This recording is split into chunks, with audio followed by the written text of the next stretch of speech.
Good afternoon, sports fans from all around the globe. I am your host, Jeff Dawson, East Coast Sports Investors, and this is your midday market report for Wednesday, January 19th. 12 days left of this month already. Holy cow, it's almost February. Olympics. Might have to have Andrew next week give us his breakdown of some Olympic hockey as the rosters start to be put into tact. But today is Wednesday. It's one of our favorite days here at East Coast Sports Investors where we get to cross the border and speak to our good friend Andrew McInnis of Wager Talk and McInnis Picks, where we talk some NHL hockey, some NFL playoffs, and whatever else is on his or my mind. So without further ado, let's cross that border. Mr. Andrew McInnis. Good afternoon, Andrew. How are you? Good afternoon, Jeff. I'm a lot warmer being inside and not shoveling. So that's the same answer I'll probably give you for the next few months, but it's great to be here with you. I have my passport with me. I hope you have yours. We're crossing the border for this podcast and show.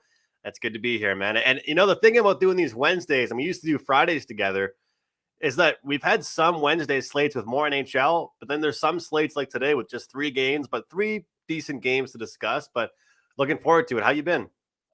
Been well. Last Wednesday we talked and we were on a great heater in the NHL. And I want to talk to you about that because I think NHL caught up to what we were looking at in the market and they've thrown us a few curveballs. But prior to that Sunday, we went 3-0 on our action parlay for almost 5 units. Monday, we start out 3-0. Yesterday, we give out Missouri +8. They were at Ole Miss. And we told everyone to sprinkle a little pizza and beer on the money line +300, and they won by 25 outright. So started the day amazingly. Get our knees taken out on the game I want to talk to you about because I was watching your timeline. So let's get right into this one. The big move yesterday morning, Ottawa and the Sabres. And went from 145 to -200. Then it was 210, 220. Obviously, I'm not going to play that. I got sucked in on the money line. On the puck line. We got them at +120. Never once covering that game. But what the killer in puck lines, especially, you get 40+ shots on goal and you're 1 for 5 on the power play. I don't care who you are. You're not going to win that game. So basically, in a nutshell, did you have the over in that game? No, I actually I didn't have anything pre-flop. I bet the Sens when they went down 1-0. That's what I did. So, then Batherson, Nova Scotia boy, he ties things up, and obviously at that point, I'm a Senators fan for another hour. But so it's funny because I don't know if you saw the conversation I had with somebody. I think you did, and sometimes you can kind of just tell somebody had a bet on a game. And for me, I like to make it like blatantly obvious when I do. That way people know, like, I'm not just being biased because I am a sports fan, but we also, we know the rules and stuff. And that second goal for Buffalo, it was just huge scrum, so many bodies on the ice. And let's be honest, if you and I had Buffalo, we'd be saying, it's good. It's a fair goal. It's all good, but we're on the Senators and, I'm like, how is that a goal? So yeah, weird ending to that game. But it's one of those games where it could have been like 5-1 Senators. That's, like literally. And obviously that's just how hockey works sometimes. Just like when the Coyotes, beat the Leafs. Couldn't believe that. It's funny. Friday, it was last Friday, Colorado steamed up to -650. In a hockey game against the Yotes, right? Was it the Yotes? Who's Colorado play last Friday? Yes, the Yotes. Okay, and I've never seen a price that high, and of course it goes to overtime and then a shootout. The mindset. It's like a baseball game when Clayton Kershaw is -400. Versus I don't care if you or I were on the mound. The mindset is they can't lose the game. Well, obviously, And in that hockey game I was talking about, there was actually a puck line of -2 goals. It reminded me back of the old days when Pedro pitched. He was -2.5 runs at home. They had to win by 3 runs or better. And they weren't giving you the -1.5 run or puck line -175, 180. They weren't giving you that option. So I look at it this way, Andrew. It's just 60 minutes. It's just one game. Anything can happen. So going back to last night, not to flip flop, when in holy hell are you going to ever see a Senators team -220? I'm Right. sorry. So again, I try to beat it and say, well, I'll still get the plus money. I'm going to take the Senators. I'm following the line move. I'm not buying the 220, but they'll win. If they win, they should win by 2 or more. Instead of sitting here today looking at you and saying, Ottawa's not -220 over anyone. I know it's always one of those things where it's almost like karma for the odds getting that high. It's like people just saying, "Hey, slow your roll. This team shouldn't be -220 against anybody at all." It's funny. I had a buddy message me, like a good friend of mine, and he's like, "I can't believe I'm saying this, but why didn't I bet the Senators overnight last night?" Because how many times do you really say that? Usually you're getting them at a better dog price the next day, not a better favorite price the night before. So very weird. But I will say the Buffalo Sabres with Alex Tuck and being from the area, and then you've got Krebs and all they seem more motivated lately. Obviously, they haven't had awesome games throughout like past 5 or 6 games, but there's something different about that team in the new year I'm liking. And I'm not sure if we look towards more unders with them or what it really is, but the effort seems to be there. And I'm not saying it just, there was no effort and heart before, but there's some type of confidence. It's kind of like the Coyotes right now. You have a good game or two, and all of a sudden you believe in yourselves again. And I genuinely think that with the Sabres, I'm not saying they'll upset more people, but I'm saying they'll keep things a lot closer. Patriots are out of the playoffs. So now the Bruins and the Celtics are center stage for us here locally. And in all honesty, the Bruins give us the most hope to do anything in the playoffs. And most likely they'll get into the playoffs. They'll win the first round against the Leafs, and then they'll lose to Tampa or something. It's something crazy, how that usually works there. Tuca comes back against the Flyers. Again, I had the puck line, and they're up 2-0, and of course they win 3-2. Well, Tuca gets his second game back. Gave up a touchdown yesterday, and they lose 7-1. So if I ask you, go back to August and September and put your mindset in Carolina and Florida. I tried to talk to some colleagues and experts. We knew who the favorites were, and I tried to say, well, you got some decent prices over there on a couple of these guys. And now put yourself where you are today. What's your thoughts on Florida and Carolina? Well, I trust Carolina's defense more. I trust, their core more and their experience more. That's kind of the way I look at it. With the Florida Panthers, though, the way they've been able to score and the amount of times they've proven they can come back in games is very impressive to me. But we all know how much different regular season hockey is versus playoff hockey. And I think we've seen that plenty of times with, teams like the Oilers or the Maple Leafs when they move from the regular season to the playoffs. But when I look at Carolina, Frederick Anderson, moved him over from the Leafs, rock solid goaltender. People were kind of surprised that Carolina was such a great team, moved on, from Delkovich and a couple different guys and Mrazek, and now that Freddie's their starter, I think they're really well rounded. And if you look at the average height per team or average weight, Carolina's a very well built team as well. So look, in that game last night, I was on Carolina, and I'll say this, I wouldn't call myself like a chalky player. I'd say I probably play more totals than sides sometimes. But yesterday I had two dogs, and it was the Canucks and the Hurricanes. And I'm not saying it to pat myself in the back. I'm saying it because I'm curious why both those were the prices they were, at least with the Hurricanes. I mean, Tuca his second start in the NHL this year. First start was against the Flyers, and that was only a 1-goal win for the Bees. And now they're playing the Hurricanes in Tuukka's second start, and they're favorites at home. I was kind of confused by that price. And when I was doing the shows yesterday, I was thinking of you all day because there was some great reverse line movement and drop on the Canucks, and we had you on preseason talking about that was your dog to make the playoffs. And every time I see a Canuck line move like that, I think of you right away. And sure enough, I leave the Canucks on the desk, and they nice win yesterday with them. Appreciate it.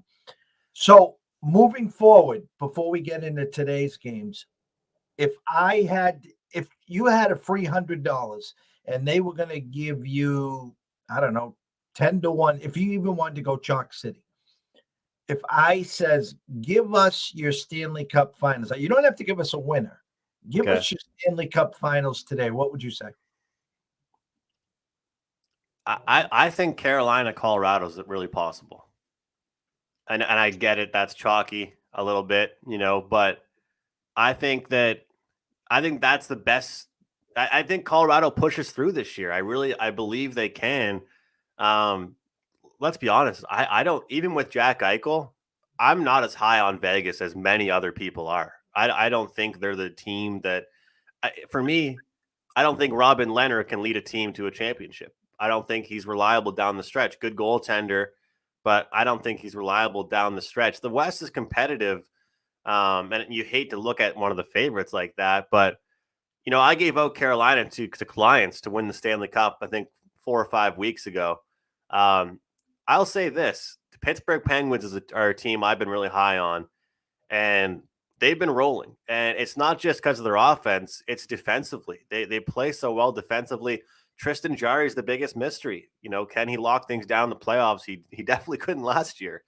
I'd say he lost them that series against the Islanders, and I don't really say that stuff too often. But yeah, I mean, I hate to give you a chalk answer, I guess, but I really do think Colorado's up there. What do you think about that Western Conference? Do you think it's as competitive as it's made out to be? I do. I enjoy it. I'm playing back the tape last year, and we had the Avs in Vegas, and I think the first game the Avs put up a touchdown. I think it was 8-0 or something like that, and then they sneak out game 2. So we were basically up. They're up 2-0, and everyone's already talking about Stanley Cup Finals, yada yada yada. And then game 3 just flipped the switch. If my memory serves me correct, then Vegas won 4 straight. Correct? I could not believe that. Couldn't believe that at all. But I think they're a different team this year. I think goaltending will be huge for them as well. You know what I'd love to see? Carey Price go to Colorado or Edmonton and win a cup with either McKinnon or McDavid. That would be cool. Well, isn't that like Roy going over there, right? Wow. Yeah. That would be hilarious. Could you imagine? A lot of people were talking about that. Imagine if the exact same thing happened. An all-star goalie, superstar goalie goes from the same team to the same franchise and wins it. Because that's kind of, I was super young when that happened, but didn't they win the cup right when Waugh went over? I'm pretty sure the year that the year he went over, they won the cup. Yeah. It was with him and Bork, right? Yeah. So history could repeat itself. How's that sound? You're making me want to check these right now. My page. Do you have it up right now? The future. I want to take a look at some of these futures real quick. I know we have other stuff to get into, but I'm curious. Stanley Cup here. Let's go. Okay. Colorado, Vegas, Tampa, Florida, Leafs, Capitals. I think the St. Louis Blues too. They're 25-1 right now. I mean, that's pretty good odds for the St. Louis Blues. I mean, the way they can score and play defense, Binnington's been better than he was in the early part of the season. That's pretty good odds, 25-1. I tell you what, we've been on the right side of them, and we went against them, and we got nailed. The Toronto earlier, late last week or earlier this week. We had I remember. Line, and they were up 3-1. And next thing you know, here's a funny stat. I don't get into the end games and stuff, and I don't even know if you could do it. But I have noticed the Blues in the second period, they're putting up 2-3 goals. I had them on the Classic. They put up 5 goals in the second. And the other night against us, they put up 3 or 4 goals. So I don't know after the first period if they were shut out, if there was a prop or anything you can go in and St. Louis to score X in the second period. I'm telling you, they're money. Yeah. There's actually a follow Chris Otto on Twitter, Jeff. Really, I had to give him a plug. If you search him up, Chris Otto, because he gives out stats and trends for what you're just talking about, the first period, second period, and third period goals. And like you said, they're a team that I don't know if they have a slow start, they seem to get it going. And one thing too, the power play. Their power play is special. I think that they live and die a little bit by their power play, but when they get calls, they're up there with the Oilers. I mean, they're just chomping at the bit to get their top 5 guys out there. Just like your Bees, the Bruins got a good power play too. Well, they have a good power play and a good first line, and after that, they're toast. I heard they're going to send you over there. They need some help in the back. Can you play some defense? I don't know if my backward skating will be good enough for that, Jeff. All right, I'm going to pull up today's board from none other than wagertalk.com, free odds, where Andrew is one of the best over there. Make sure you check him out over there at McInnis Picks and at Wager Talk. We'll talk at the end of the show what he's got going on for the rest of the week this month. And potentially, I don't know if that promo's still up for the rest of the season for NHL, but we'll get to that one, Andrew. 3 games tonight. There's your slate. Take it away. Well, I always love doing this with you on a smaller slate because then I get to hear if you're on the same side of it. I feel like we're Matt Peralt and Dave Sherapan, the bet it or book it. You can tell me if you like my pick or if you want to book it or not.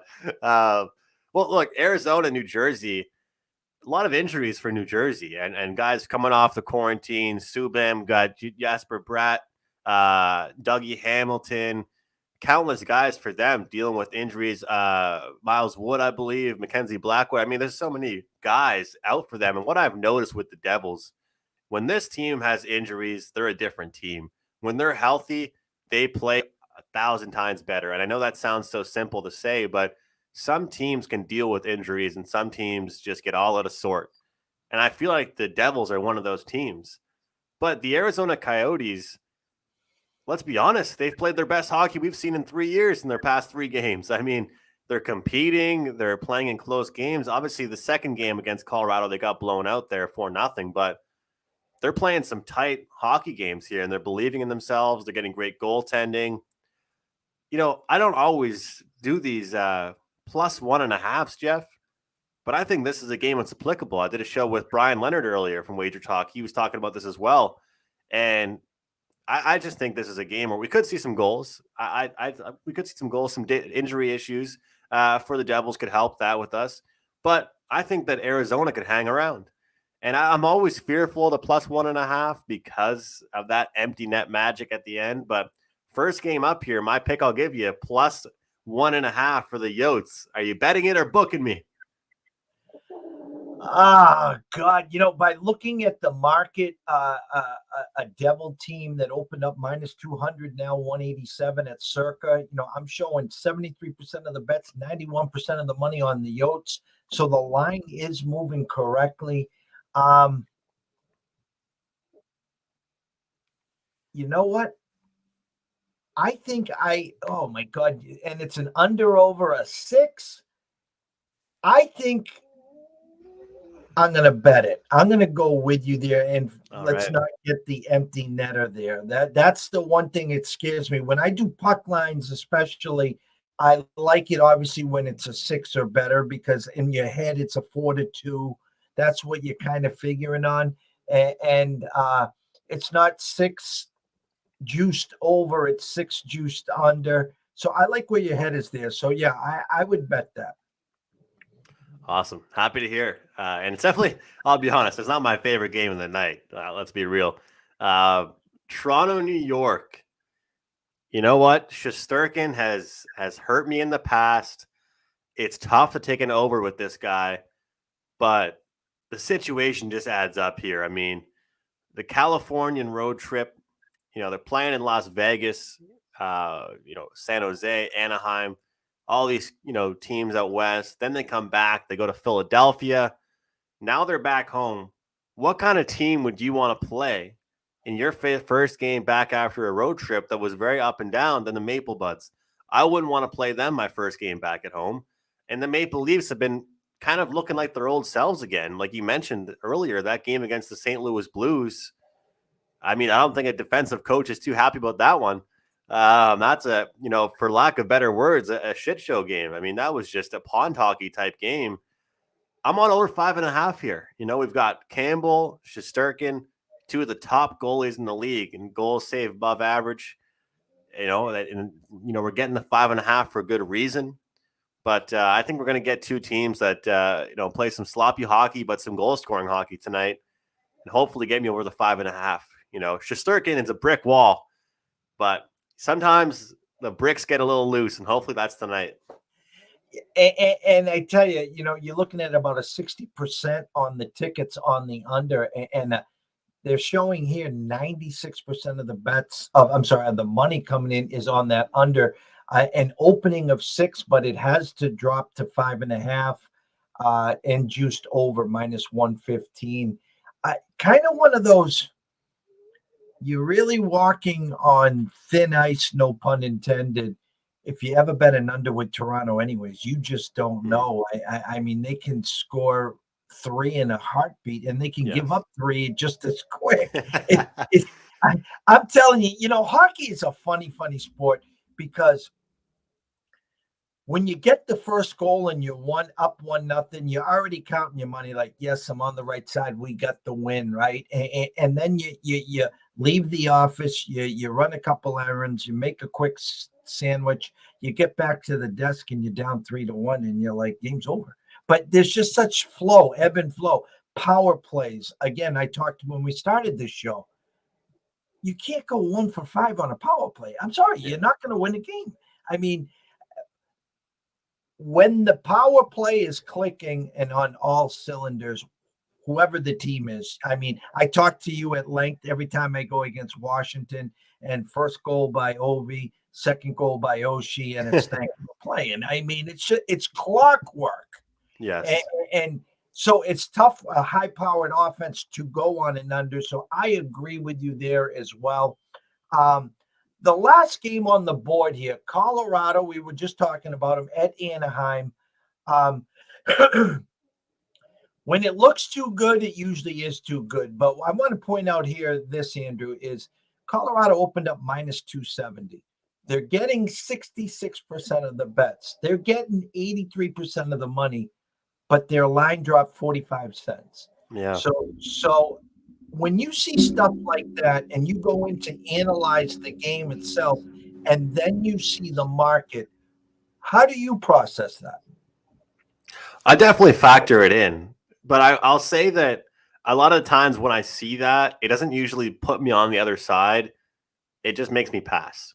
Okay. Is what I really say. It makes me kind of think twice. The market reading is something that you've taught me, and other guys have introduced me to, and I've always done it. But the way that you do it, and the way that you personally do it, has been very interesting for me to listen to and learn from, because it's important to understand, why the hell is this happening? And I think that a lot of times in the industry, people don't ask enough questions. People want to always be right, and they don't want to not know something, I guess. But to me, when I don't know something, it's a sign to pass. Like, what is going on here?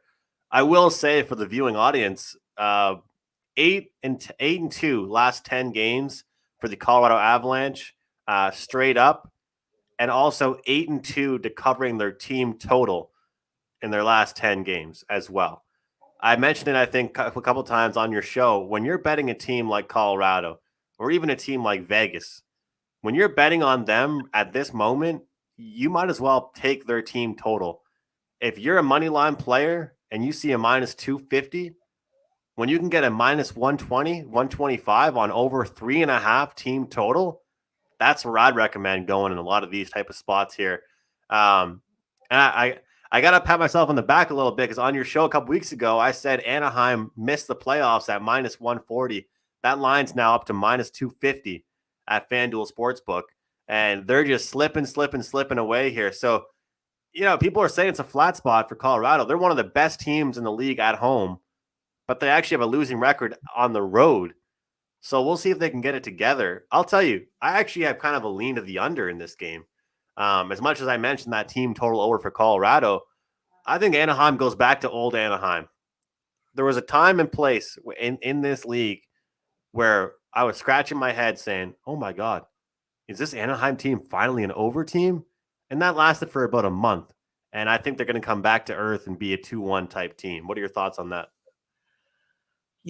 I agree. My first question to you was who's in net? Gibson, that was the first thought there. And then you look at the market here and you got 100% of the tickets on the over, 100% on the money. They opened this at 6 over 25 cents. They must have been listening to you because it shot to 6.5. And of course, now it's juiced under minus 20 cents. So I guess with the thought process of that is when you're going in, let's just say you still like the over and it's a 6.5. Are you counting?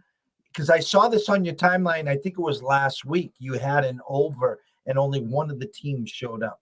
And so if you're getting a 6 here and Colorado shows up, how much offense can you expect from Anaheim to help you push that over? That's the worst part. I'm not much of a dancer, but I do know it takes two to tango. And you don't want to tango by yourself. And that's kind of what happens. It's something that I'll never forget, Jeff. I think it was after the break. It was Ottawa and Toronto's first game. And I think I was complaining about this to you a couple weeks ago. And I had the over, and Toronto beat them 6-0. And it's like the most demoralizing thing ever because one team did all the work and you couldn't get one goal from the other team. So I'm right there with you. And that's kind of the funny thing is because most people, that's why I've become more of a team total guy, or at least on shows I've started to talk about them more because you have to ask yourself and talk about asking questions. It's the same question you asked me is that if you're betting an over in this game, what's the score going to be? And I'll be honest, I've never really been one to do that. Like Gabe Morency, I go on his show once a week on Sports Grid, and we'll talk about the NFL, and he'll say, all right, what's your final score prediction? And it just completely catches me off guard. I'm like, I don't even know. But now, like, I start to think about that a lot more because if you're really picking a game total-wise, you probably should have an idea. And tonight, if you're betting over 6, you're probably thinking 5-2 Colorado. That's probably what you're guessing, but can Anaheim compete with them? The market's telling us they can, but what would your play be in this game? Would you ever look towards the dog here? Your initial thought would be obviously to take a swing with Anaheim.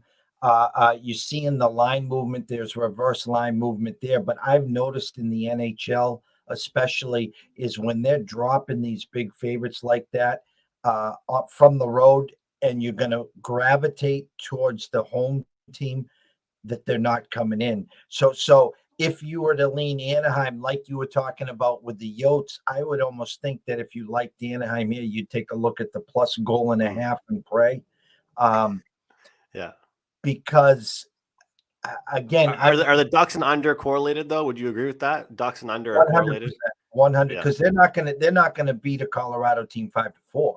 Yeah. No. So if that's the case, I'm buying a lottery ticket tonight.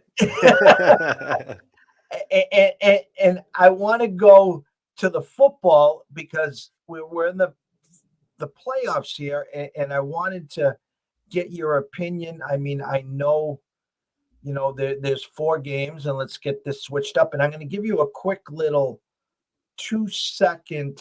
Come on, jump. Come on. Here, there we go. So next time Gabe asks you for a final score prediction, okay, let's use Buffalo and Kansas City, for instance, okay? Okay. So we'll use usually too. You want to use the opening lines, okay? Because where the public takes it, you want to go to where Vegas is opening up the numbers. Why? Because it's a story. The opening number is a story, and it's our job to get the final ending, and which is us cashing and winning the ticket. So Vegas opens it up at 2.5 and 53. All right. So basic math is 28-24. That gets you to the 52. Now you got to say, okay, well, they have it at 53 and a hook. Well, all right. Well, and it's a 2 point. So in other words, 28, 26. I know it's hard to get to 26.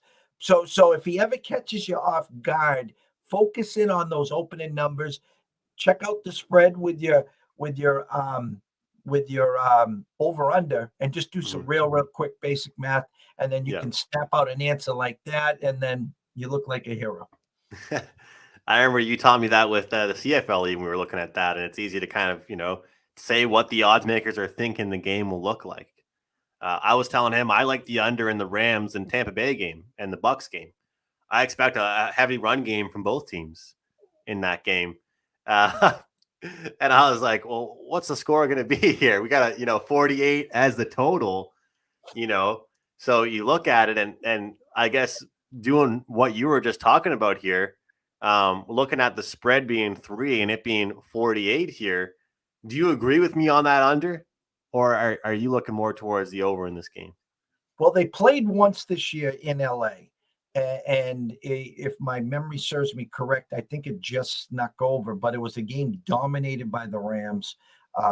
They got out early, had a 7-point lead at halftime. Then I think they boosted it up to like 17 at the end of 3. And then I think Tom got a touchdown late and they lost by 10 or something. They didn't cover Tampa came in undefeated, by the way, and the Rams gave them the first loss. Mm-hmm.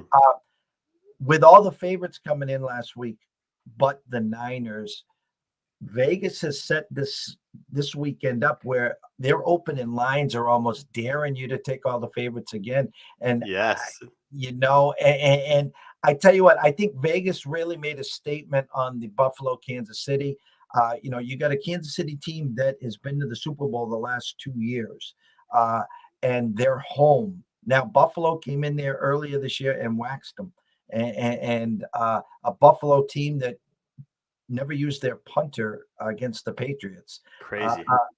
And now they're going to, earlier today on social media, a lot of the spots dropped it to 1.5.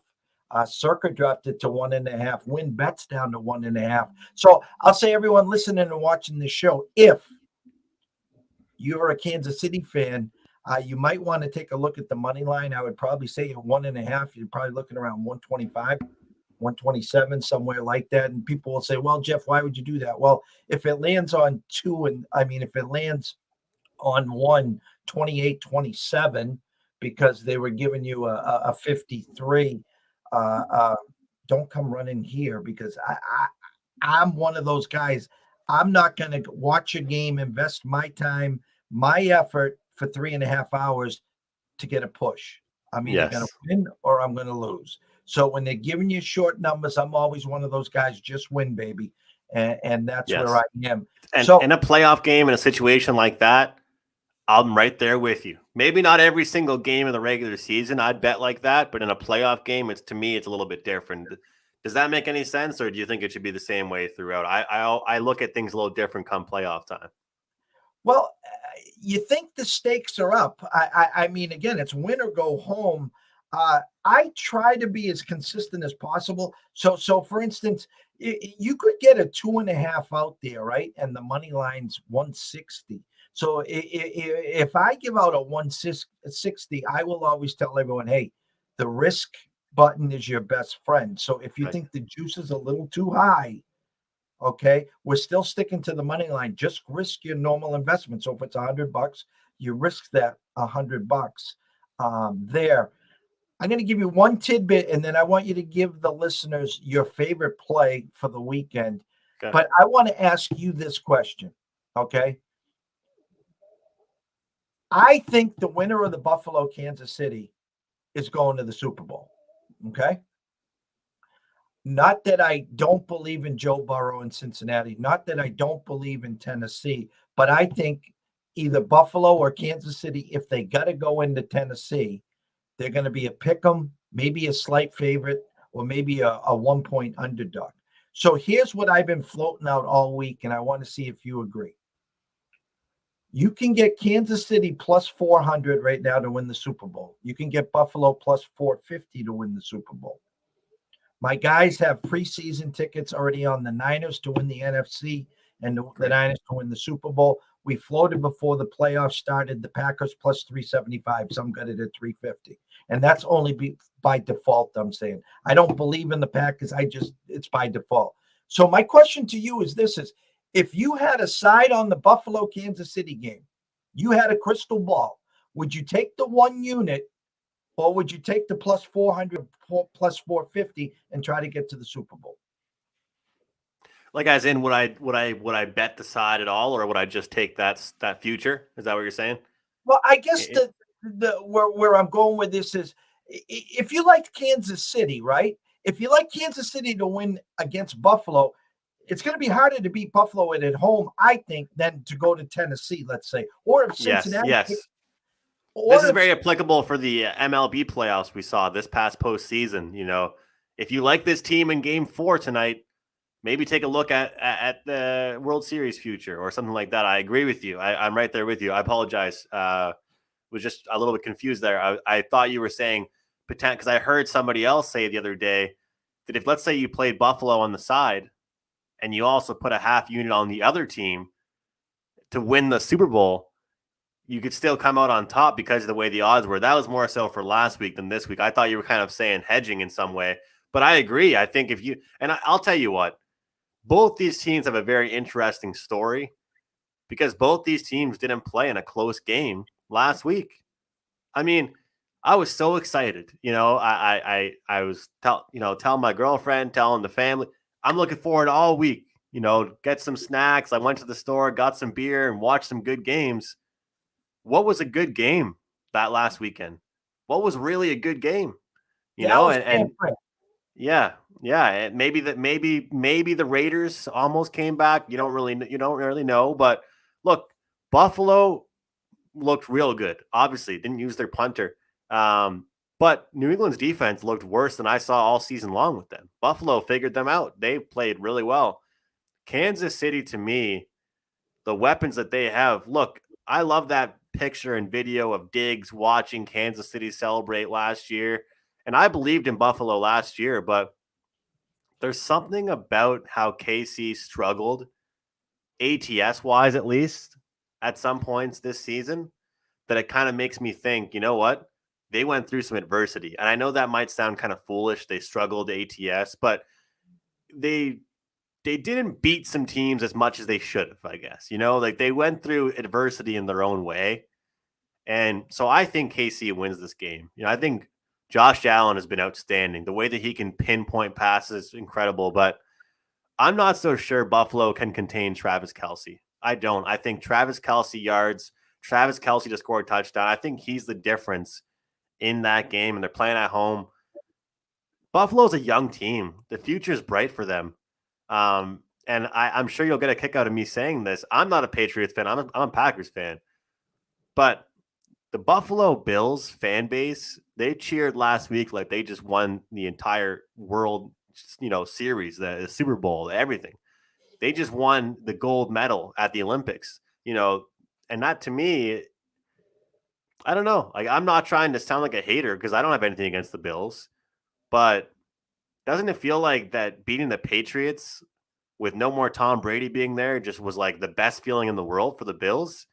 I know it doesn't mean much to Josh Allen. Probably he's only new to the league still, but I don't know. I feel like KC is going to continue to move forward. So I like Kansas City this week. I feel like they'll be too much, and I'm not sure the Buffalo Bills defense can contain KC as much as KC can contain the Buffalo Bills. Yeah, and I'm just shocked at the opening line because I'm a big opening line guy. So in other words, if Kansas City opened 3.5, Vegas wanted Buffalo money, and they get it down, bet all the way down to 2. Well, when they opened it up, Kansas City -1.5, they're like begging for Kansas City money, and Yeah. it got to 2, 2.5, and now it's back down to 1.5. And I'm like, all right, guys, I sometimes they're playing, with the Ouija board, and they're like, all right, we're going to get these guys to go left, then we're going to get them to go right. Watch this, watch this. And perfect example was the Rams game against Arizona on Monday. We were doing a live show, and Chris at South Point moved it to 3.5. And all of a sudden, as soon as it got to 3.5, 5 minutes later, he dropped it back to 3. So it's like the Sharps waiting to get that to 3.5 to buy it at 3.5. And then boom, they dropped it back down to 3. They were playing cat and mouse, cat and mouse. Yeah. And so there's a lot of Jedi mind tricks out here that you got to be real careful about. And it was funny. I was watching a video from Rob Gronkowski's brother. I can't remember which brother it was. He does TikTok videos, and he answers questions. And I promise you, there's a point to this. He answers questions from NFL fans on TikTok and on YouTube, and they asked, "Is the NFL rigged?" And again, I don't think it is, obviously, but his answer was the way he handled it. He said, "Look at what happened last week in Wild Card Weekend, and try and tell me that's rigged." He said, "And look at the favorites. Look at what happened to those underdogs." He says that you can't tell me, because sometimes Vegas, like Dave Sherpen says, nobody knows shit. And that's what happened last week. Besides the 49ers, if you were a favorite player, you had a really, really fun weekend, like a really fun weekend, So sometimes 12.5 isn't that big of a number when you're winning by 20 or 30. Not at all. Shout out to Bama Marty. Marty, what is up? Thank you so much for watching and listening here. Andrew, I could talk to you for hours, and I know you got a list a mile long, and we can't thank you enough to getting you out here on Wednesday. I can just see now, the CEO's on one, and then hey, Andrew, don't forget you got a show coming up here. So I'm like, ah. So, anyways, I know the crawler's here. I want everyone to know where they can find you. All your platforms, and if you're rolling anything out on Wager Talk for this week, this weekend, the rest of the year, or whatever. Yeah, so the customer service team has been really kind to extend that promo for the last week. I kept on saying it. This isn't me doing this for everybody out there. This is the customer service because I've had such success recently. Net $299 for the rest of the NHL season plus playoffs. And that's several months of NHL plays. You're getting at least 2-3 plays a night on average, for $299 plus playoffs all the way up until the Cup Finals. But how about I promote you at East Coast Sports Investors, because I appreciate you having me on, the relationship we developed, and I just appreciate you. So, everybody out there listening, look, today I told Jeff, man, I've had way too much coffee and not enough food. I need a few minutes to finish the lunch. Jeff says no problem, and I appreciate that, and I appreciate the relationship we've built. So I look forward to Wednesdays. Wednesday's my favorite day. I can cross the border without a passport, and I don't have to bring the Eskimo and ski jackets as well. Bring me one, please. Catch Andrew at McInnis Picks at Wager Talk, Sports Mayflower Sports at YouTube. Just go over there and subscribe. It's free, guys. Tell a friend, tell 2 friends. Myself, Andrew, and a few others got a couple irons in the fire. We could be working on some big stuff, some in-game lives, and some, that the real behind-the-scene talks as the games are going on, and we're hitting posts, and we're on the power play, and we take a break for the Zamboni, and we flex into another game, and some exciting stuff. I mean, this is, well before the Olympics, and then before it's going to be, playoff hockey, and there's nothing more exciting than playoff hockey, Andrew. Can't wait. And it's only January, and I love talking about it already. So from myself, Jeff Dawson at East Coast Sports Investors, Andrew McInnis Picks, Wager Talk, we can't thank you guys enough for following us on our Wednesday Hockey Talk and more. Always remember this: if you are wagering today, always stay in your lane. Wager and invest responsibly. If you have a problem, pick up that phone. There's an 800 number there. Ask for help. Why? Because we care. We want you here today, tomorrow, next week, next month, through 2022 and beyond. So have a blessed day. Cash some tickets, and we will see you bright and early tomorrow morning.